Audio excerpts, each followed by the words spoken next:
lagi menyoda bercontohkan kita mengenal seseorang. Ya. Kata duri nante. Nyo di Ahmad, nyo Muhammad, nyo Sya'ban, nyo Syawal nan ganya. Mereka itu berasal dari dari tempat yang sama. Dipat tinggai di Tibreh tinggai. Dipat tinggai Indrapuri. Karena gedanya baru dan berempuak urang yang sama-sama mandua urang Indrapuri. Kemudian nan sama-sama acid, Muhammad mandua, Muhammad. Yang pun Muhammad, yang kedua Muhammad. Untuk tak bedakan antara dua Muhammadnya kiban cara? Taturi sifat. Oh, dengku Muhammad yang dari Muntasiknya agak kulit agak kuning-kuning langsat bacut. Ya. Yang dari Sibrehnya agak putih-putih bacut. Yang tiro panik bacut dan tiro panjang. Ya, amban. Yang tiro najanggut, tiro tik hana janggut. Ya, amban. Ya. Jadi itulah cara mengenal orang. Sama juga dengan mengenal huruf. Yang pertama tadi, kalau makharijul huruf itu kita mengenal namanya. Mengenal daerahnya, tempatnya di mana, tahu kita di mana. Nah, enggak cukup demikian, enggak cukup.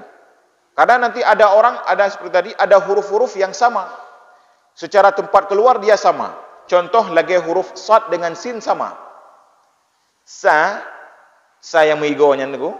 Kemudian sad yang hana titik. Yang tempat itu bit sama. Sama cit lagi huruf za dengan dha. Za-nya dal yang bertitik waktu. Kemudian huruf dha ta yang bertitik ada. Itu tempat keluarnya sama. Maka bagaimana cara kita bedakan agar kita ucapkan jangan sama ucapannya. Ya, maka inilah pentingnya sifat huruf. Untuk mengenal lebih lanjut tentang huruf itu kita harus tahu sifatnya. Ya. Ada huruf yang sifatnya itu tipis. Lagi huruf sin, sa. Beda baca sa menan. Ada huruf yang sifatnya tebal, sa tebal. Huruf sifatnya tipis lagi. Huruf za tipis. Dha tebal. Apalagi huruf dal tipis. Huruf ta tebal. Huruf qa tebal. Huruf fa tipis. Ya. Dan nanti ada juga huruf yang ketika kita baca, ada huruf yang ketika kita baca suara kita tertahan kalau kita sukunkan. Contoh dah baca tapi mati huruf hamzah. Minas sama tudang tanya. Bahkan karena memang sifatnya seperti itu. Sifat huruf hamzah ketika dia sukun dia berhenti suara. Tetapi ada huruf yang ketika kita sukunkan dia itu tidak berhenti tetapi jalan suaranya. Ya, contoh lagi minan nas ija sin ija. Beda dengan hamzah tadi minas sama tudang. Kalau sin jalan minan nas. Nah, itu. Ada yang pertengahan. Nah, lagi nun. Alhamdulillahi rabbil alamin. Jalan suaranya. Baik putuh. Kadang-kadang dah dengar ketika ada orang baca Al-Fatihah, rabbil alamin. Putuh. Munyo putuhnya hanjit di nun niku, tapi berubah hurufnya menjadi dal. Ini fatal juga salahnya. Maka nun itu jalan dia suara walaupun jalannya hanya sebentar. Rabbil alamin. Ya, seperti itu. Baik putuh su. Nah, itulah kita itu namanya mengenal yang disebut dengan sifat huruf. Yang pertama sudah kita tahu tadi ada makharijul huruf dan yang kedua ada sifat huruf untuk membedakan huruf-huruf yang sama dan mengetahui bagaimana kriteria daripada masing-masing huruf yang ada dalam Al-Qur'an. Itu yang kedua. Yang ketiga apa? Nah, yang ketiga adalah pembahasan tentang panjang pendek, panjang panjang. Nah, ketika kita baca waladdallin itu dibaca 6 harakat. Itu namanya mad lazim dan itu tidak boleh kurang daripada 6 harakat. Wajib 6 harakat, tidak boleh kurang, tidak boleh lebih. Kemudian ada mad asli, maliki yaum. Ada mad arid li sukun, Rabbil alamin. Masing-masing ada ketentuannya. Jadi itu yang disebut dengan panic-panya. Nah, kemudian itu yang ketiga itu sering kita dengar. Yang keempat juga sering, itu tentang masalah gunnah. Ya, masalah nun sukun dan tanwin. Nah, masalah izhar, idgham, ikhfa dan iqlab. Nah, kiban cara baca ikhfa, kiban cara baca izhar. Baik kita baca izhar, siratal ladzina an'am, membalah-balah mana pada baca, mempantul-pantul lagi ada baca qalqalah. Hanya salah cik.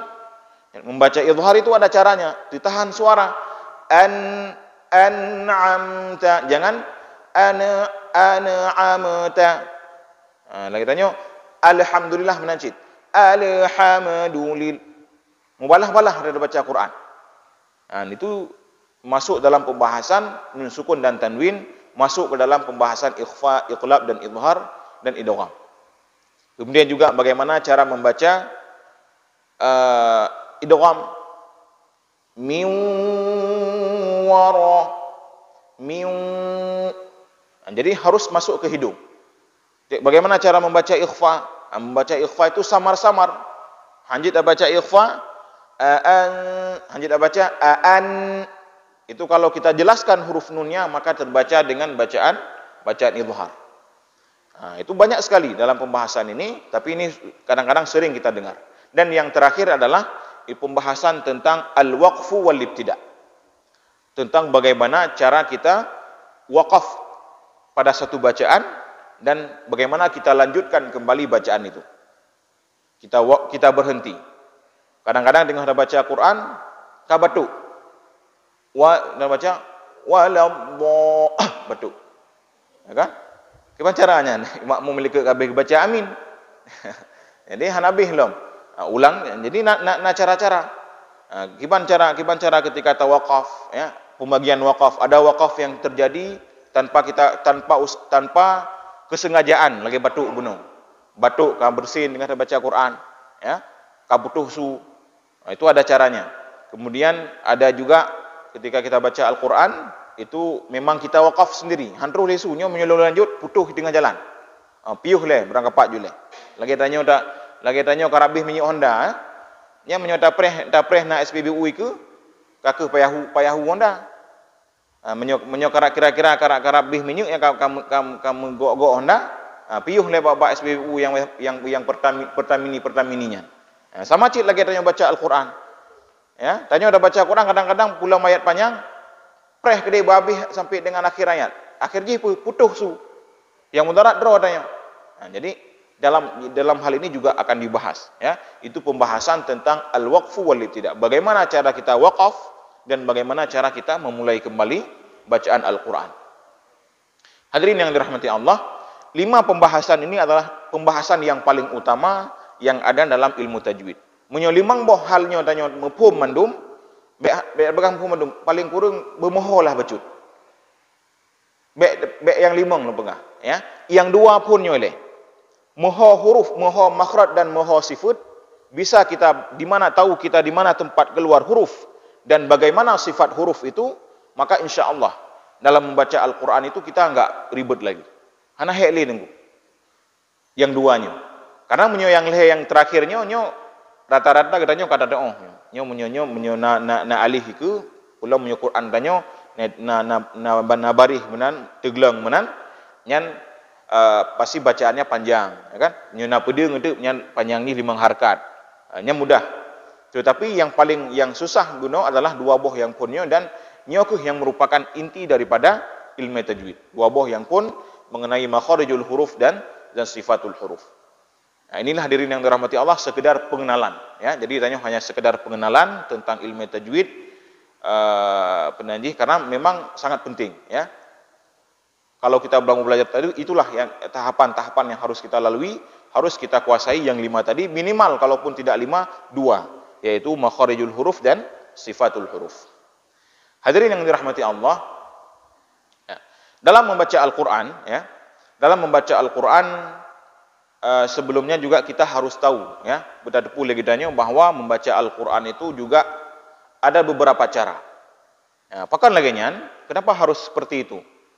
Karena ya, ketika Al-Qur'an ini diturunkan, masyarakat Arab ya, yang pada saat itu masih ada budaya-budaya jahiliyahnya, masyarakat Arab pada masa itu mereka memiliki yang disebut dengan rasa kesukuan yang sangat tinggi. Jadi orang Arabnya botanya hidup kelompok-kelompok. Yang sebuah kelompok dengan kelompok yang lain, mereka kadang-kadang saling bermusuhan. Walaupun hanya bermusuhan, tapi mereka kadang-kadang tidak mau terima yang lain. Jadi masing-masing mereka bahasanya sama, ya, bahasa yang mereka gunakan dalam berbicara, dalam berkomunikasi sama, akan tetapi kadang-kadang lahjah beda-beda becut. Lagi tanya ocit. Ya, menyuhino kadang beda becut, tajak di samping pinggiran becut beda. Sama, ya seperti itu juga. Maka orang Arab ketika itu, ya, karena rasa kesukuannya sangat tinggi, maka Allah Subhanahu wa taala ketika menurunkan Al-Qur'an kepada orang Arab pada masa itu, masyarakat Arab, Allah menjaga. Ya, Allah gepetimang katanya. Gepetimang supaya sampai karu-karu, tabi-tabira orangnya. Maka gekun dalam Rasulullah sallallahu alaihi wasallam dalam sebuah hadis, unzilal Qur'anu ala sab'ati ahruf. Al-Qur'an itu diturunkan dalam 7 bahasa. Dalam 7 bahasa. Kiban arti 7 bahasa? Kan dalam artian 7 bahasanya 7 buah bahasa kan. Tetapi maknanya adalah hadis ini memberikan kita pemahaman bahwa Al-Qur'an itu diturunkan dengan beberapa cara. Bahkan bukan cuma dengan 7 buah macam, tetapi dengan beberapa lebih daripada 7. Makanya sampai dengan jino taturi dalam ilmu Islam, dalam ilmu qiraat ada 14 qiraat. Ada 14 cara membaca Al-Qur'an. Dia belah boh. Nyo kadang-kadang nyo subuh benar baca dengan bacaannya. Untuk kadang kuimum ote maghrib untuk baca dengan bacaan yang lain. Isya baca yang lain lom. Subuh baca yang lain lom. Jid tengku, jid lagi nyan. Tapi gedanya kadang-kadang karena hana taturi, hana tamufhum, tanyo anti ke yang lagi nyan. Nyulun cerita bacut ya. Tahun 2018 kamu dari Ikatan Alumni Timur Tengah mempuo Syekh Diro dari Mesir kono mbak masjid kitanya masjid Begetuk. Masjid Baitul Musyahadah. Jadi kita sudah buat janji dengan jamaah ya. Beliau itu akan menjadi imam di 10 malam terakhir, di salat malam, salat tahajud, salat qiyam, dan sudah kita janji dan sudah kita pastikan bahwa setiap malam beliau akan membaca satu qiraat yang berbeda. Malamnya bacaannya, malam singgah baca yang lain, malam singgah baca yang lain lom. Ya, sudah sepakat semuanya. Tetapi apa yang terjadi? Bak malam pun mentangaman, bahkan mentangaman karena kebaca datanya. Datanya biasa dengar. Alhamdulillahirabbil alamin arrahmanir rahim maliki biasa mendang baca. Menan terus malam kedua, nya hanapeh dayu urang kagadah dero. Bahkan lagi nyan terus baca alhamdulillahirabbil alamin arrahmanir rahim maliki yaumiddin. Pu beda. Hana ge panjang Mbak Mim. Nyan qiraat lain. Ya, iyyaka na'budu wa iyyaka nasta'in. Ihdinas siratal mustaqim. Benar beda? Sad dibaca dengan zi. Ya, lagi za tapi kan za, toto dengan za. Siratal ladzina an'amta 'alaihim ghairil maghdubi 'alaihim waladdallin. Ya. Menalif Fatihah langsung gadah huruf. Nyan pakeun karena hana mufhum. Seakan-akan kita boleh membaca Al-Qur'an hanya dengan satu cara. Padahal membaca Al-Qur'an itu boleh dengan beberapa cara. Yang penting tanya na ilme be. Je tu 2 qira ka je tak baca-baca lagi nyan. Tadi dengar bak kaset urang baca wadduha 2 qira. Kadang tanya imam tak bacanya. Nya hanjeu cit. Ya, ada ilmunya. Kalau kita sudah menguasai ilmu itu baru kita boleh masuk ke dalam itu. Nah, ya, tetapi inilah karena namanya katanya hana mufhum. Jadi iya adanya unyu takut hasah semayang, puka kebaca aku ilmu. Nah, padahal kita sudah pastikan. Nyo malamnya kita baca qiraat Asim. Malam singgah kita baca qiraat Warash. Malam besok kita baca qiraat Abu Amru. malam besoknya lagi kita baca qiraat Nafi'. Lihat qiraat. Tetapi karena tadi kita tidak tahu, maka kita tidak tidak familiar sehingga tanya merasanya hana betul. Ya. Maka hadirin yang dirahmati Allah, dalam hal ini ya, walaupun 14 qiraat yang dikenal dalam agama Islam, yang kita gunakan sebagai bacaan kita, khususnya di Aceh, di Indonesia khususnya, dan juga di Malaysia, di beberapa negara Asia Tenggara, itu menggunakan yang disebut dengan qiraat Imam Asim. Qiraat Imam Asim, nyono hafai, ya, qiraat Imam Asim. Kenapa kan? Untuk menyonejak ke di Arab, nejak ke di Madinah, ya. Di Madinah kena halaqah-halaqah yang jak tanah suci mungkin moho, ya. Setiap tiang-tiang di Masjid Madinah itu ada halaqah-halaqah Al-Quran. Nyan di urungnya beda-beda. Tanya baik tajak kena buat tempat urung yang lain bacaan. Kalau hina itu urung awak hitam mendung. Tanya kadang-kadang galak tak betul dengan awak hitam, taduk dia kenan tanya. Terus kena ka lain bacaan. Ya, jadi beda-beda. Tu lain lom tu terus kedih ba apa nanti urung Maroko, orang Arab tapi Maroko, mereka lebih dekat ke barat. Yang lain lom bacaan. Jadi beda negara, ya, maka beda bacaannya. Kita dalam masyarakat Indonesia secara umum dan juga Asia Tenggara secara khusus, ya, secara umum juga kita membaca yang disebut dengan qiraat Asim. Ya, qiraat Asim adalah qiraat yang sangat banyak digunakan, ya, di seluruh dunia bahkan. Karena kepakan qiraatnya digunakan karena banyak digunakan karena dia sangat sesuai, ya, sangat sesuai dengan bahasa Arab yang asli, sehingga diterima oleh banyak orang dan mudah dia diucapkan. Hanalu imalah, kiban imalah ke nya, wadduha wallaili idza saja. Hanalu cuma ada satu dalam Al-Quran, wa qala rukabu fiha bismillahi majriha wa mursaha. Cuma nasaboh dalam Al-Quran, yaitu pada surah itu. Nah, itu yang pada dalam qiraat kitanya. Maka dalam membaca Al-Quran, hadirin yang dirahmati Allah, kita mengikuti satu imam, yaitu Imam Asim. Bahkan tengku beda-beda cara baca Al-Quran. Karena buno, karena Al-Quran ini dia untuk semua kalangan. Ya, nah orang yang rayu baca agaknya, rayu baca lagi cara bacanya, hanya baca. Mereka hanya bisa baca dengan cara mereka sendiri. Itu ada dalam Al-Quran. Masyarakat Arab seperti itu. Mereka lagi tanya cid, ya, tanya baca lahjah, tanya urung Aceh Raya, baca lahjah urung lain, tak pegahba dengan lahjah urung lain, tetap lemah. Ya, bahwasanya bedanya nyokon nyok nyodakalan nyok urung Aceh Raya, nyok urung daerah kamu di urung daerah Birun gitu.